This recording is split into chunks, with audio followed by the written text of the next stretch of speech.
Imagine the implications of a weapon with no visible trace, a weapon that could knock out tanks, ships, and planes as fast as the speed of light. The same technology with modifications could disorient and even tranquilize military personnel, rendering them virtually helpless in the battle zone. These are the new weapons of war we will examine in this series. For the past 40 years, the world has been riveted by the threat of nuclear war, and more recently by the prospect of space defenses using lasers and other modern technologies. But while both sides at the Geneva summit will be focusing on these matters, progress is being made in even newer weapons that could render any arms agreement relatively useless. Lightning is the most dramatic form of energy to be found in nature. Scientists have succeeded in creating limited types of artificial lightning, and some think that these could be the forerunners of a new type of directed energy weapon, part of a family of weapons which operate within the radio frequency segment of the electromagnetic spectrum, and are thus referred to as radio frequency weapons.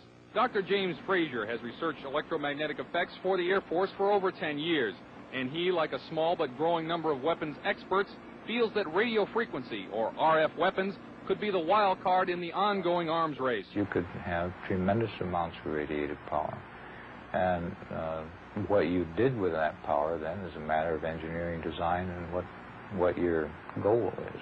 Robert Bass, a physicist and PhD in mathematics, is working on U.S. weapons research. He says that the Soviets seem to be ahead in a number of areas, and especially in RF weapons. We are behind the Soviet Union in directed energy weapons based on 60 gigahertz microwave beams. Dr. Bass and others feel the most likely form of Soviet RF weaponry would be high-powered microwaves, similar to a focused, ultra-high-intensity radar beam. It would literally cook humans and knock out computers and electronic surveillance and communications gear. An operational RF weapon, relatively cheap and reusable, could devastate sophisticated and expensive war machinery. The $20 million F-16 fighter, for example, is totally controlled through electronic sensors and computers. With no manual flight controls, the plane would literally fall out of the sky after being hit with a high-intensity pulse of microwave radiation. Scientists say that microwaves and other types of RF pulses operating at specific frequencies or windows can be transmitted with little or no loss of power. Machines known as gyrotrons can produce the massive pulses needed to drive these devices, and it's believed that the Soviet Union has a 3 to 5 year lead in this technology. Over the past year, CNN has repeatedly asked the Department of Defense and the Air Force about radio frequency weapons. After much resistance, DoD finally said that the subject was too sensitive to discuss. In my next report, unexplained cloud-like phenomena which may be evidence of a Soviet breakthrough in RF technology. Chuck DeCaro, CNN Special Assignments.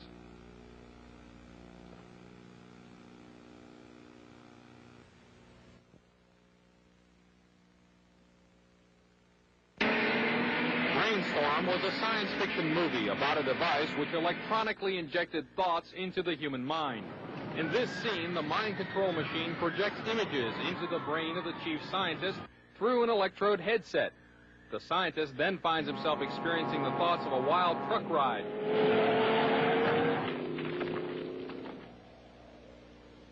But even in this futuristic Hollywood tale, the subject still had to be connected to the machine by an electrode headset.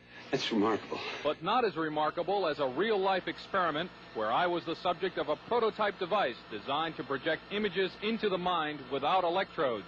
The prototype machine, developed from Soviet scientific data, could, according to some scientists, have a profound effect as a weapon of war. Electronic mind control research is not new. A scientific milestone in this area came in the 1960s, when Dr. Jose Delgado demonstrated remote control over a charging bull. By connecting a radio antenna to electrodes inserted into the bull's brain, Delgado proved that the animal's aggressive impulses could be thwarted by electronically manipulating the bull's muscle reflexes. Do you realize the fantastic possibilities if from the outside we could modify the inside? Could we give messages to the inside?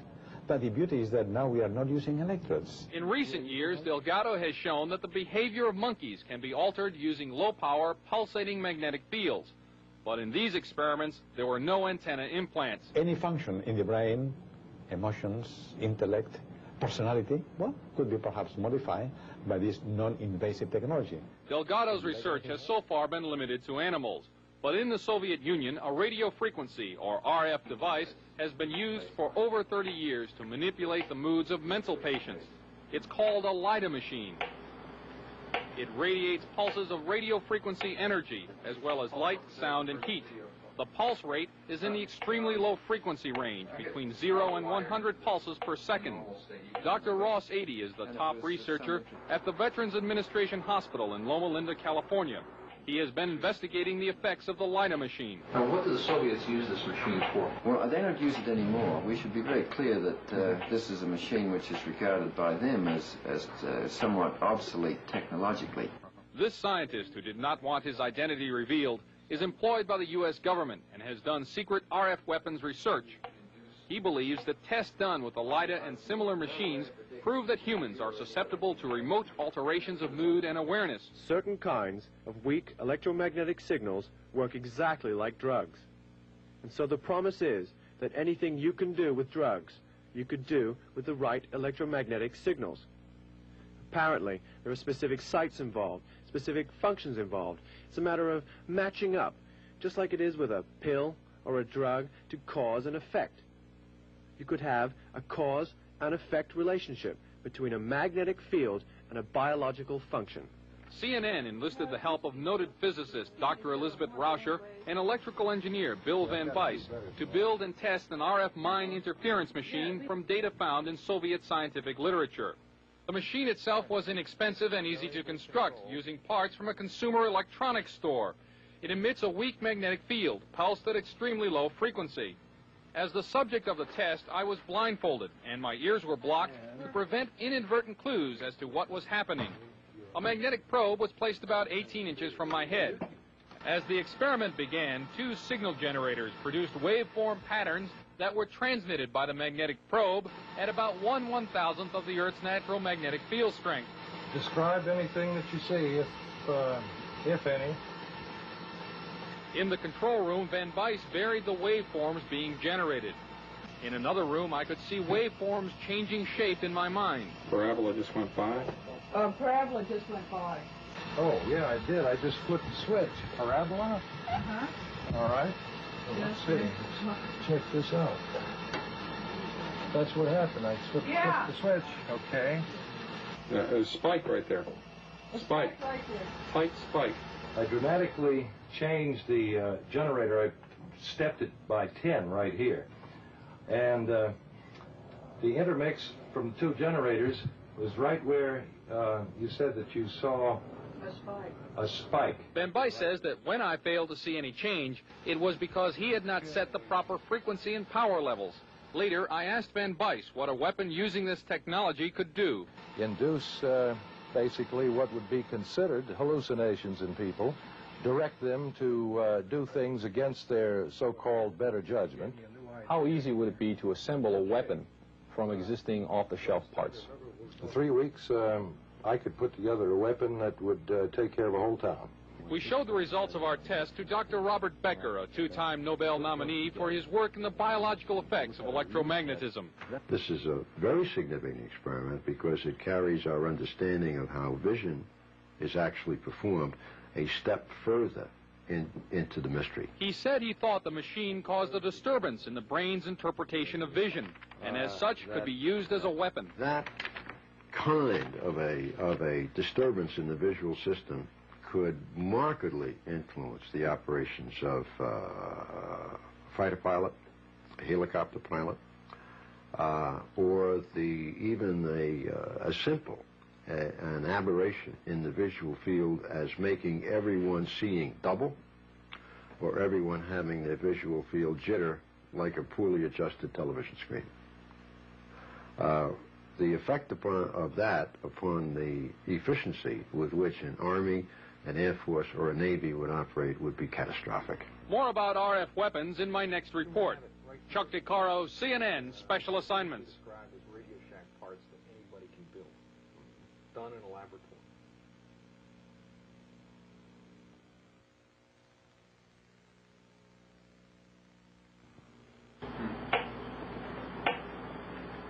This is a Soviet LIDA machine. It broadcast by a number of high-powered radio transmitters operating deep in the Soviet Union since July 4th, 1976. Though the official Defense Department explanation of the woodpecker is that it is an over-the-horizon radar designed to track U.S. missile launches, some scientists suspect that the woodpecker is designed to interfere with human brain function. As far as I'm concerned, the potential that this has for producing a direct psychoactive effect upon the total American population is there, has never been disproven. Dr. Robert Becker is a pioneer in the field of bioeffects of electromagnetism. The signal range within which the woodpecker operates is that which has been reported by many investigators to produce a tranquilizing effect upon animals.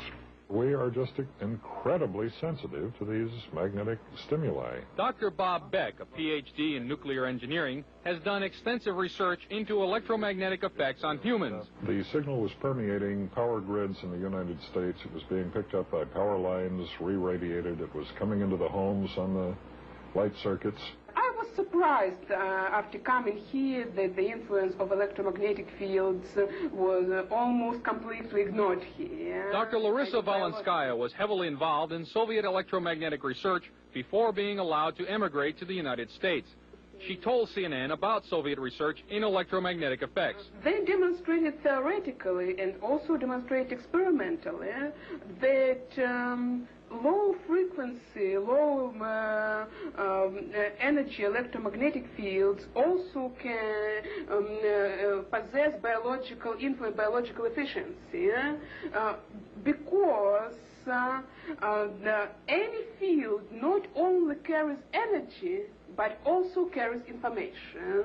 She stated that the research was carried out on orders from the Soviet government. Of course, the military were extremely interested in this potential of remote influence.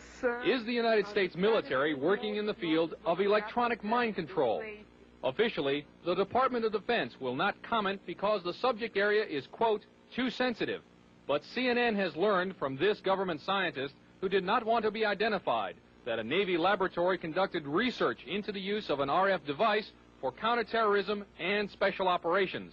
It's possible to entrain a certain percentage of a population, apparently, with weak magnetic fields. The study also showed that RF signals could dissolve certain types of rat brain cells at a distance, causing disorientation and nausea. According to the scientist, even though the program was successful, the government never followed up on it. Dr. James Frazier did electromagnetic research for the U.S. Air Force for many years.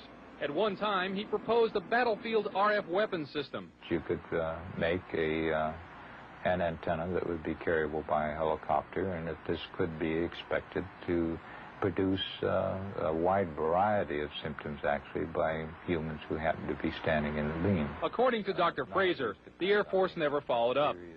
At Lawrence Livermore Laboratory, another RF weapons concept is nicknamed the brain bomb. According to the book Star Warriors, the brain bomb would focus a nuclear blast into a huge pulse of low-frequency RF energy that would stun huge numbers of troops. Apparently, it too has not yet been funded. The Department of Defense will not comment about Soviet RF weapons, or if American RF weapons development is going forward. However, experts interviewed by CNN say that the Soviets are apparently ahead and could exploit that lead in a surprise strategic move, a move that could have grave consequences for the United States. From Washington, this is Chuck DeCaro, CNN Special Assignments.